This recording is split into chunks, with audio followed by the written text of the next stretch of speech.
que vocês abrissem as Bíblias em 2 Crônicas, capítulo 20, que diz assim. Todos acharam? 2 Crônicas, capítulo 20, uma história conhecida.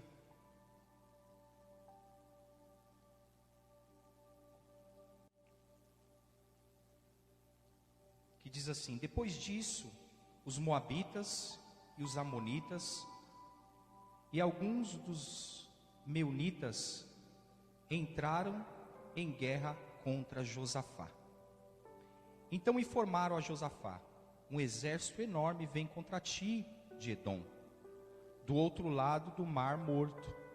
Já está em Azazon Tamar, isto é, em Engedi. Alarmado, Josafá decidiu consultar ao Senhor e proclamou um jejum em todo o reino de Judá. Reuniu-se, pois, o povo vindo de todas as cidades de Judá para buscar a ajuda do Senhor. Josafá levantou-se na assembleia de Judá e de Jerusalém e todo o templo do Senhor na frente do pátio novo e orou. Eu vou até aqui porque o texto é muito longo e nós temos pouco tempo. Se você tiver a oportunidade, leia essa história. É uma história muito boa de se ler e edifica as nossas vidas. Amém? Senhor meu Deus e meu Pai, aqui está a Tua palavra, Senhor. A Tua palavra que é viva e eficaz.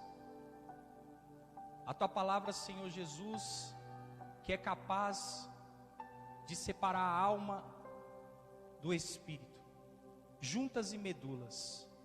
A Tua palavra, Senhor Jesus, que não volta vazia. A Tua palavra que é lâmpada para os nossos pés, luz para os nossos caminhos.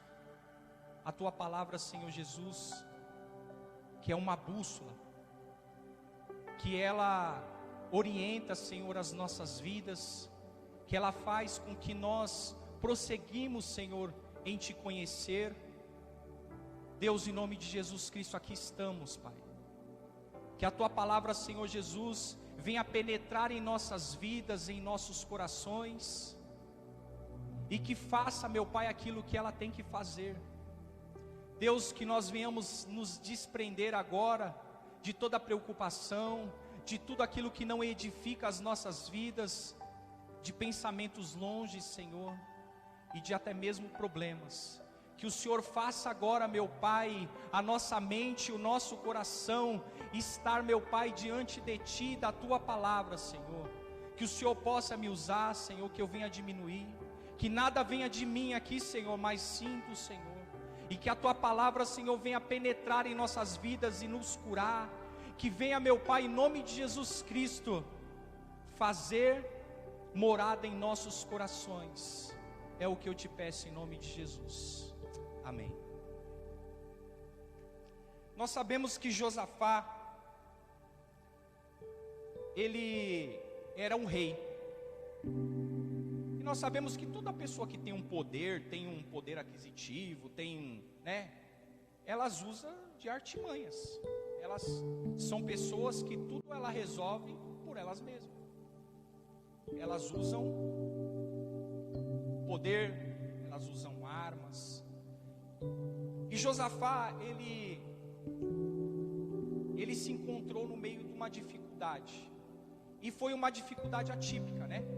Porque geralmente, quando tinha uma batalha, tinha uma guerra, era reino contra reino. Mas ali teve um levante de Satanás, aonde reuniu 3 povos para guerrear com um povo só. Fizeram uma reunião e falaram: vamos atacar o reinado de Josafá, vamos acabar, porque o intuito era acabar. Tanto que reuniu 3 povos, era 3 lugares para guerrear com um só. E se nós formos ver aqui, geralmente nós vamos ver pessoas, Josafá, como rei, poderia fazer diversas coisas. Josafá poderia reunir o exército, falar assim: ó, pessoal, vamos ter uma guerra, se preparem, chame os seus amigos, chamem os homens, só deixe crianças e mulheres, e nós vamos precisar guerrear.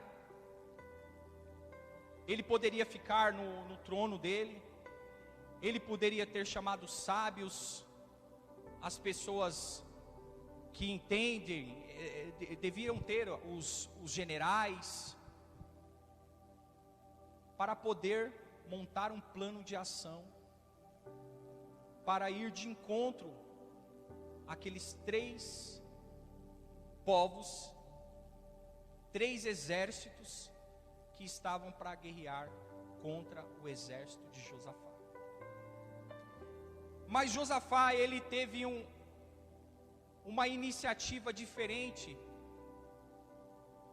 de costume diferente, porque nós vamos ler a Bíblia e nós vamos ver vários reis, mas a postura de Josafá foi uma postura diferente.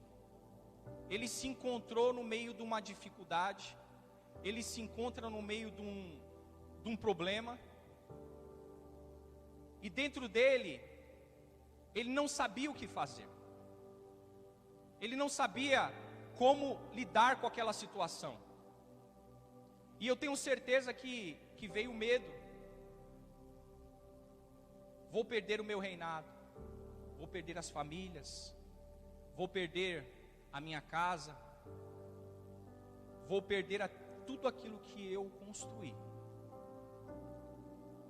E logo ele se viu diante daquele problema grave, a circunstância grave, um problema que talvez alguns reis teriam tomado outro tipo de atitude, mas Josafá, ele convoca as pessoas, e ele diz assim: Josafá levantou-se na assembleia de Judá em Jerusalém, no templo do Senhor, na frente do pátio novo, e ele fez o quê? Ele fez algo que nós deveríamos fazer todos os dias: orou. Você imagina um rei desce do seu trono, e ele poderia fechar as portas, e ele poderia, no trono dele, dobrar o joelho, debruçar no seu trono e orar a Deus. Mas ele teve uma postura diferente, de uma forma diferente. Reuniu-se na assembleia e orou.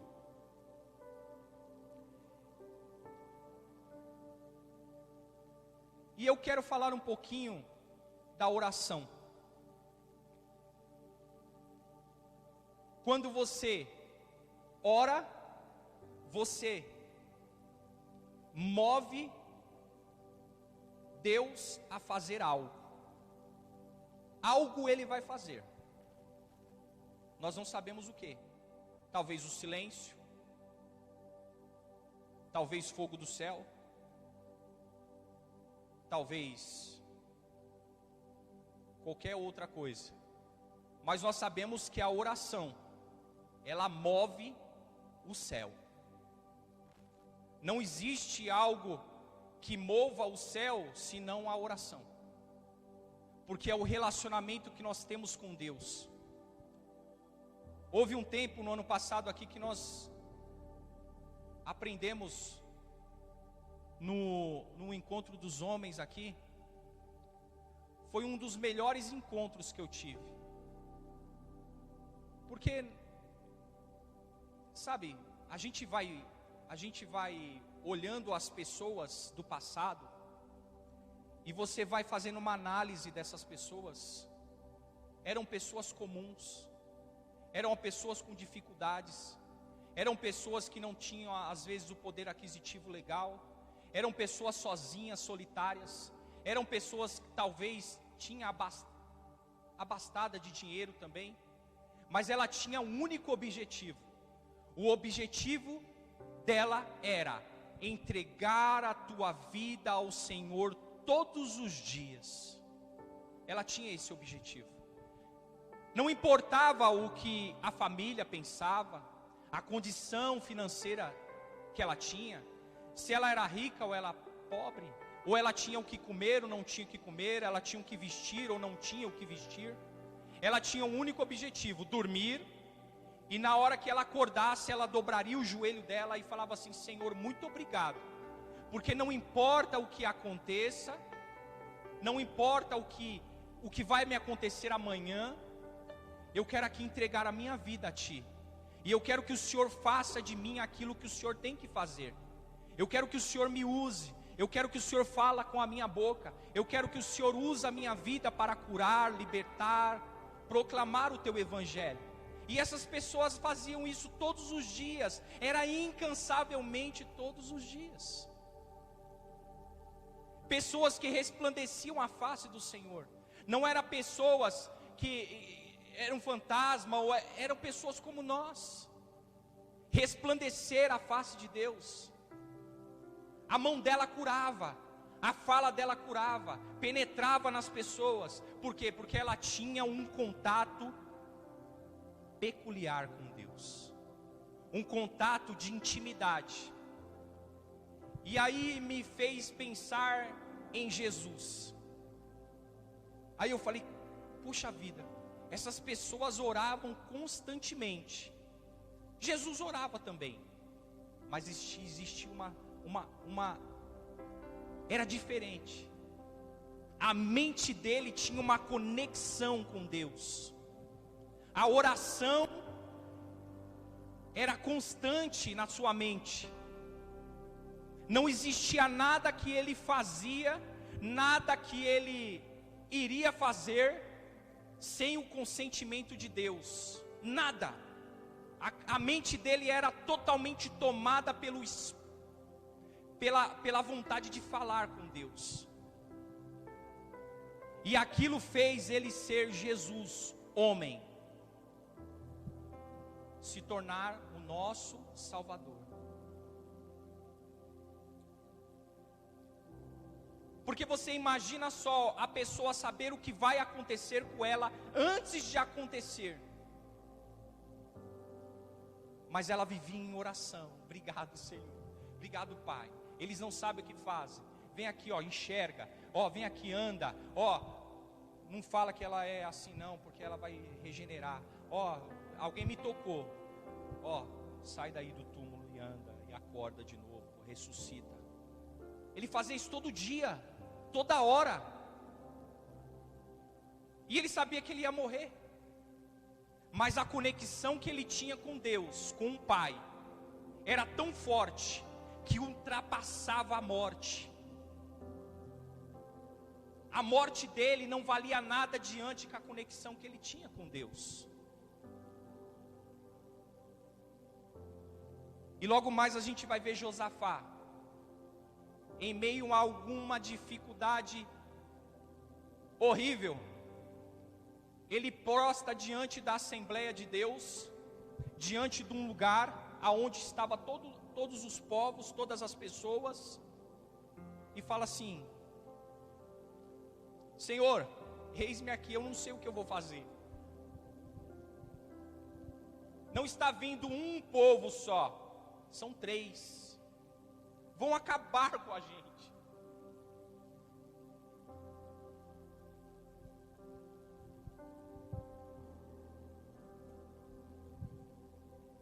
Nós vamos aprender que a oração move a mão de Deus.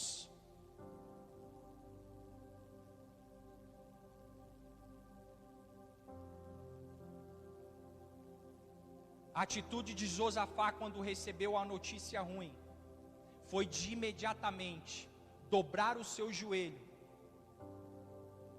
e pedir a direção do Senhor naquilo que ele iria fazer. E hoje o que me entristece, apesar de ser novo, vim de um evangelho um pouco antigo, e me entristece demais. Às vezes, não estou sendo demagogo aqui, às vezes eu fico apavorado em casa, para fazer algo, para buscar algo de Deus, para fazer alguma coisa, para que a igreja não ficasse assim, para que as pessoas viessem despertar na vida delas verdadeiramente o cristianismo genuíno, entender que tudo aquilo que Deus faz e fez e vai fazer, você precisa buscar, que a salvação, eu não sei se as pessoas pensam nisso, se as pessoas elas têm necessidade disso. Eu não sei se alguém tem necessidade de dobrar o joelho em casa e orar. Eu não sei se tem necessidade de falar: Senhor, está tudo tranquilo aqui, mas o Senhor quer que eu faça algo. Ou isso tudo está ruim, o Senhor quer que eu faça algo. Mas as pessoas não fazem isso mais. E às vezes eu fico apavorado. Eu falo: Senhor, eu estou fazendo alguma coisa de errado, eu estou fazendo errado, mas me ensina, me ajuda, me motiva, porque a gente desmotiva, a gente não quer orar. O culto de oração aqui, ninguém vem orar. Eu tenho certeza que tem pessoas que ficam em casa, mas não vêm orar.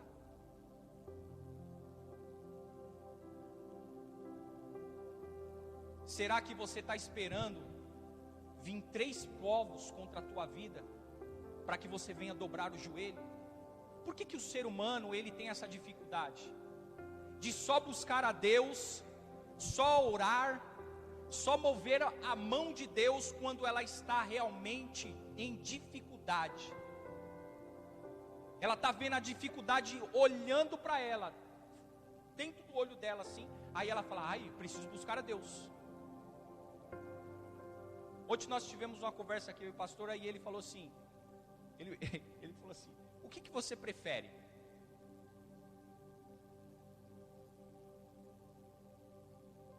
Corrigir antes de acontecer, ou esperar acontecer para corrigir? Eu falei: pastor, esperar acontecer para corrigir. Mas eu fiz uma grande análise. É melhor corrigir antes, porque o tombo é menor às vezes.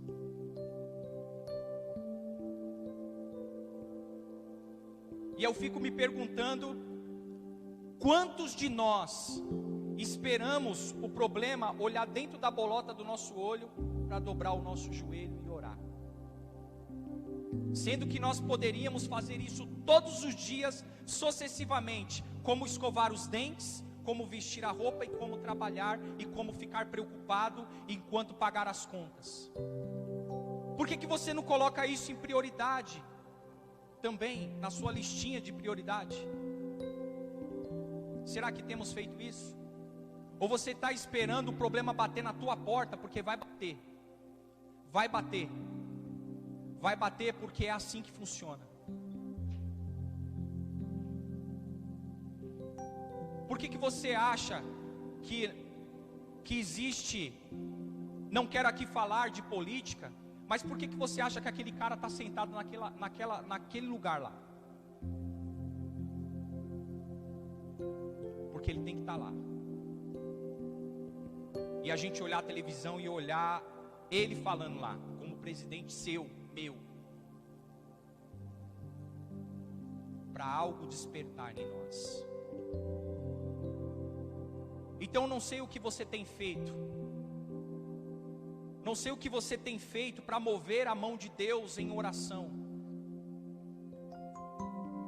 Eu sei que eu tenho pedido para Deus algo, tem acontecido algumas coisas comigo, quero compartilhar com a igreja, e não dormir. Eu não estou dormindo, em alguns dias não estou dormindo, e eu não durmo, não tem, sabe o que é não dormir? Vocês entendem isso? Não durmo. Eu deito, fecho o olho e não durmo. Eu falo: meu Deus do céu, vou tomar um comprimido, e eu tenho medo de tomar essas coisas, né? Então não tomo. Aí Deus fala assim: vai lá. Aí eu vou lá e dobro o meu joelho na sala. E ali eu fico falando com Deus. Eu falo: Senhor, está tudo errado. A minha vida não está do jeito que eu quero. Eu não estou fazendo do jeito que eu quero. Eu não sei o que está acontecendo. Eu sei que eu quero fazer alguma coisa. Eu quero que realmente fazer jus a isso aqui. Eu quero que a oração faça parte da minha vida.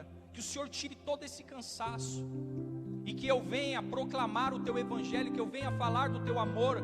Porque tem pessoas que dependem de cada... Você acha que pessoas não dependem de você? As pessoas que dependem de mim, não sou eu que vou fazer, é você. E você é responsável por elas. E quando Jesus voltar, Ele vai perguntar para você o que você fez. E você sabe quem que você é responsável. Todas as pessoas que você tem relacionamento, você é responsável por ela. Porque você se relaciona como?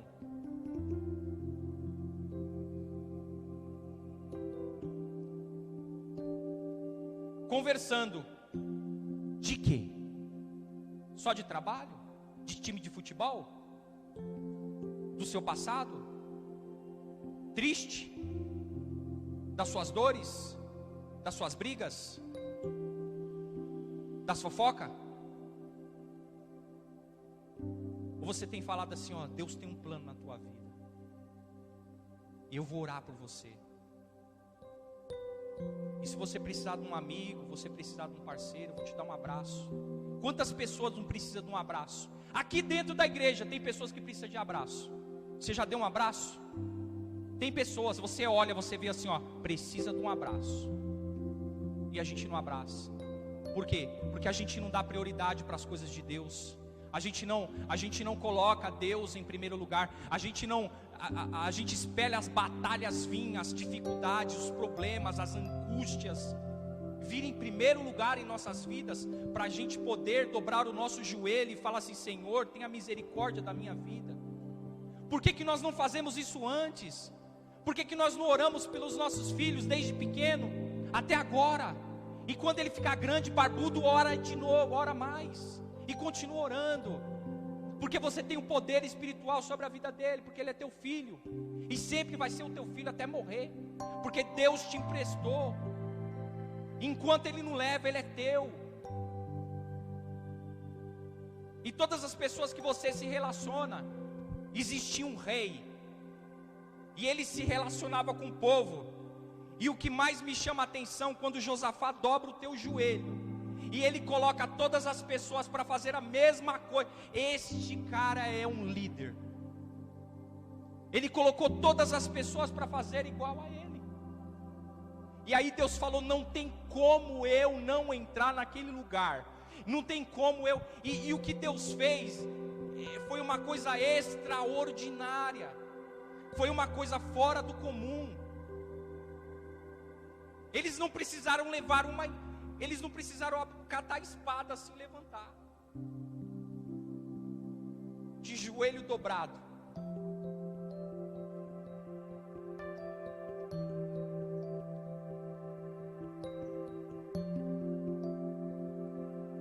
Capítulo 20, versículo 14 diz assim: então o Espírito do Senhor veio sobre Gesiel. E ainda não veio sobre o profeta, veio sobre o levita. Coisa diferente. Quem trouxe a profecia foi o levita, não foi o profeta. Foi isso, pastor? Filho de Zacarias, neto de Benaía, bisneto de Jeiel, e trineto, eu quero chegar a esse ponto aqui. Matanias, levita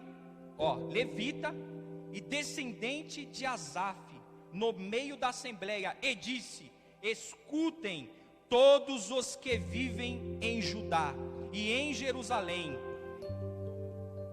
e o rei Josafá, assim lhes diz o Senhor: não tenham medo, nem fiquem desanimados por causa desse exército enorme, pois a batalha não é de vocês, mas de Deus.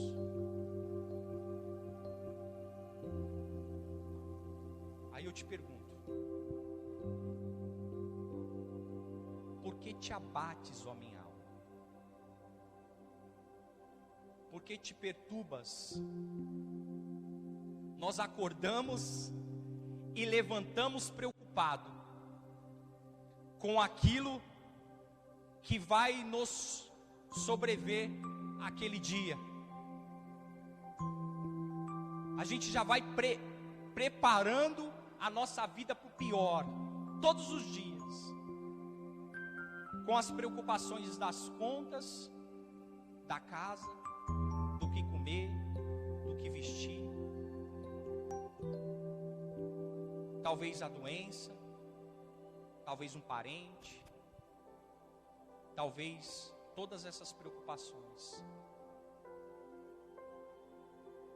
E a palavra de Deus, ela dá em vários versículos: poxa, me dá o teu fardo aí que é pesado, que eu vou te dar o meu que é leve.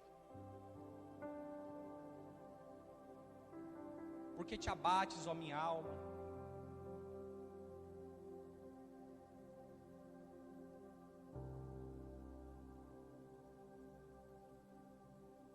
E aí eu fico me perguntando: Deus me dá um coração diferente, uma mente diferente, para eu poder pensar como grandes pessoas pensaram, e realmente confiar.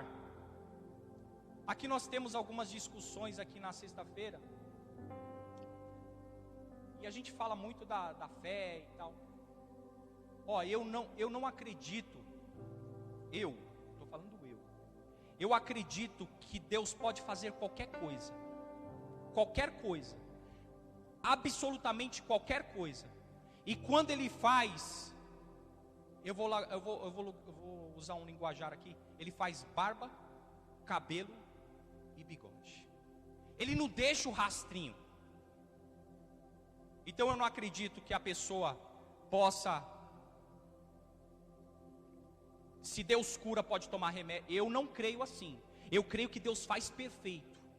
Se Ele me curar, eu tenho que curar de tudo. Eu não tenho que tomar mais remédio. Eu creio assim, eu estou falando eu creio. Porque todas as pessoas que Ele curou.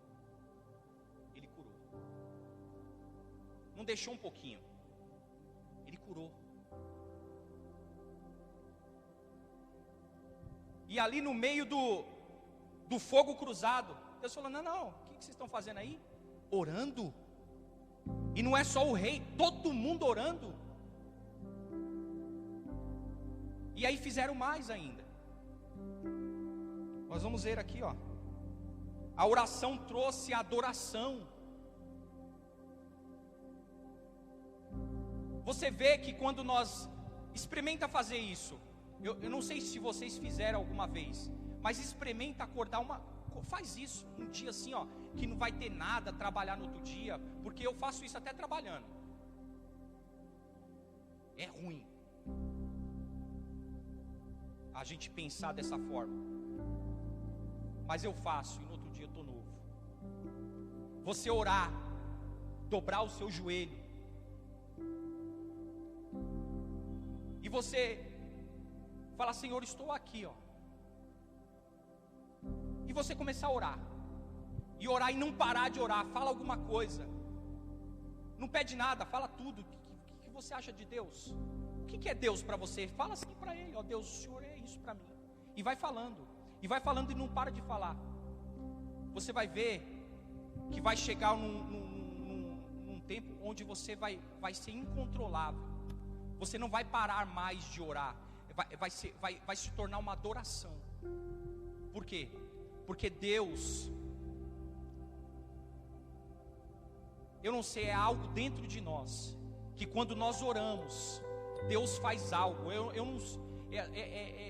É difícil de explicar. Mas é fácil de quando você faz. E aí quando você faz, Deus vai despertar você a fazer outras vezes. E aquilo vai tornar um hábito na tua vida. Agora me responde uma coisa. Aquele povo, eles fizeram o quê? Eles oraram. Aí você acha que Deus respondeu de imediato a oração deles. E aquelas pessoas, elas foram se degladiando, e elas foram se matando umas às outras. E aí depois que acaba aquilo, você acha que as pessoas, elas vão deixar de orar? Elas vão deixar de fazer? E aquela oração não se tornou mais uma oração. A oração se tornou uma adoração. Se você for ver aqui no capítulo 20,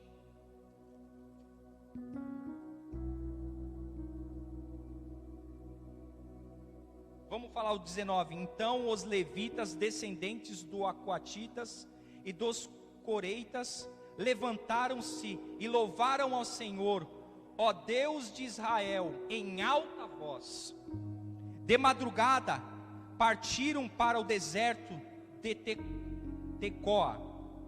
Quando estava saindo, Josafá lhes disse: escutem-me, Judá, ó povo de Jerusalém, tenham fé no Senhor, o seu Deus, e vocês serão sustentados.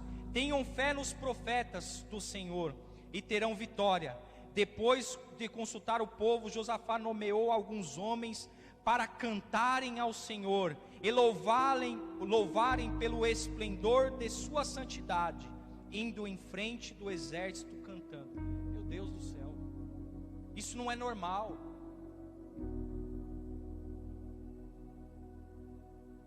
Você vê 3 exércitos muito grandes vindo na tua direção para acabar com as famílias, acabar com todo mundo.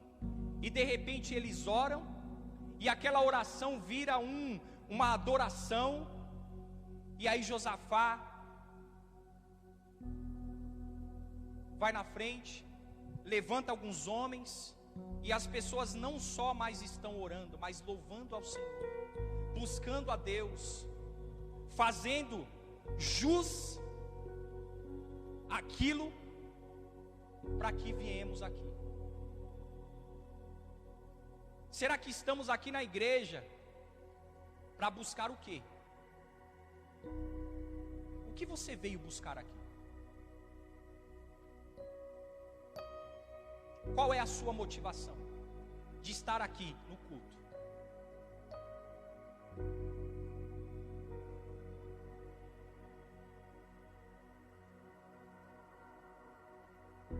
O que Deus significa para você? O que Jesus fez por você na cruz significa o quê? O que você tem feito com a sua vida de oração? O que você tem feito com a tua vida ministerial? O que você tem feito com a tua vida, com isso lá na tua casa, com a palavra de Deus na tua casa, aberto no Salmo 91? O que você tem feito com o teu ministério dentro da igreja? Será que você sabe que você tem um ministério? Será que você tem algo a fazer? Será que você tem buscado a Deus para saber o que Deus quer fazer na tua vida aqui na terra? Ou você acha que Deus quer te dar só um carro e uma casa?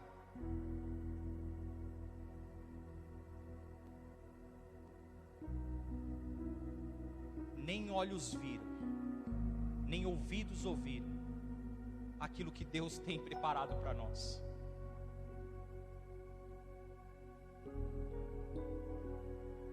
E às vezes as nossas motivações tão pequenas.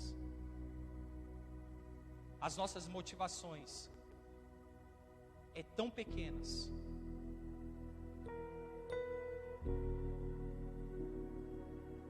Às vezes você está aqui procurando algo, e esse algo é tão pequeno para Deus.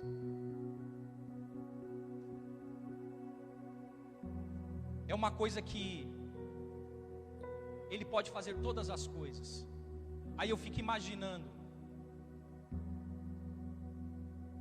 que dimensão nós temos de Deus realmente. Quando nós, eu vejo uma pequena nuvem do tamanho da mão de um homem, Deus, o planeta, será que isso é verdade para você? É verdade na fala? Porque se for verdade, você precisa descansar, você precisa orar, você precisa buscar primeiro o reino de Deus e a tua justiça, e as outras coisas serão acrescentadas.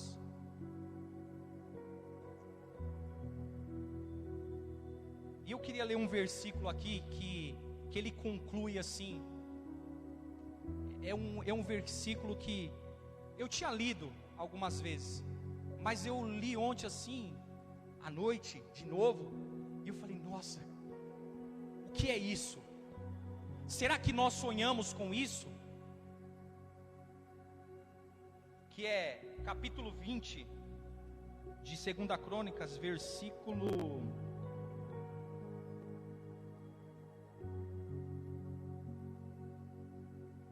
32. Presta atenção nisso aqui. Ele andou nos caminhos de Asa, seu pai, e não desviou deles. Fez o que o Senhor aprova.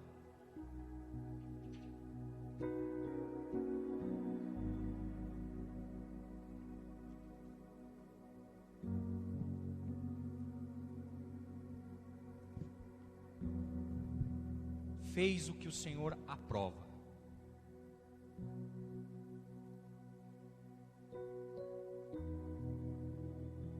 Você tem feito o que o Senhor aprova?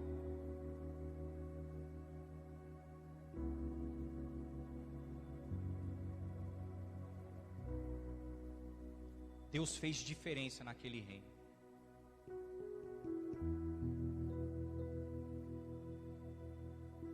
Com uma simples atitude de um líder,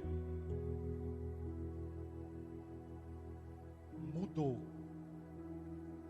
a vida daquele povo. E é isso que Deus quer todos os dias. Todos os dias a gente deveria dar esse espaço para que Deus venha fazer algo na nossa vida. Partindo de manhã, quando acordarmos, talvez o que move as suas motivações seja trabalhar todos os dias, e isso é nobre. A sua família, teu alimento, a roupa, passear, descansar. Mas saiba que isso tudo não tem validade nenhuma se você realmente não cumprir o propósito de Deus. Então faço um desafio para vocês. Está acabado? Ore. Me ajude em oração. Ajude os pastores em oração, para que nós venhamos batalhar contra o mal, para nós podermos vencer essa guerra, né? Essa guerra fria. Porque é tão difícil, irmãos. É difícil. A nossa batalha é difícil todos os dias. E às vezes a gente só liga para a nossa batalha, quando na verdade, quando existe uma união, a batalha fica mais fácil. Se nós dobrarmos o nosso joelho e buscarmos verdadeiramente a face do Senhor. A Bíblia fala isso. Será que a Bíblia mente? A Bíblia fala assim, ó: o povo que se chama pelo meu nome, se humilhar, buscar, se arrepender, poxa vida, eu sararei a sua terra. Será que a sua terra está sarada? Então não é muito mais fácil nós nos unirmos aqui como uma assembleia, como um povo, dobrarmos o nosso joelho, ter reverência, quando chegar, dobrar o seu joelho e falar: Senhor, cuida de nós, abençoa os pastores, Abençoa essa igreja, nos ajuda. O que eu não posso, o Senhor faça com que eles podem. Dá estratégia, sabedoria. Será que nós não podemos fazer isso como igreja? Nós que estamos aqui, podemos fazer isso. Então eu convido você, não abandone o barco não.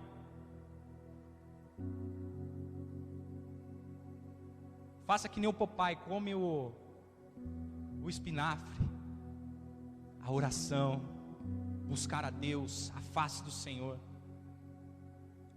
Nós não somos perfeitos, eu não sou perfeito. Tem muitas coisas ruins em mim, mas eu me incomodo. E eu procuro falar assim: Senhor, me ajuda, para eu ser melhor todos os dias na minha casa, para minha família, para as pessoas que me rodeiam. Porque é isso que nós temos que fazer todos os dias, buscar o melhor de Deus, amém? Que Deus abençoe vocês, que essa palavra fique na tábua do coração de vocês, e eu agradeço a oportunidade, amém? Deus abençoe.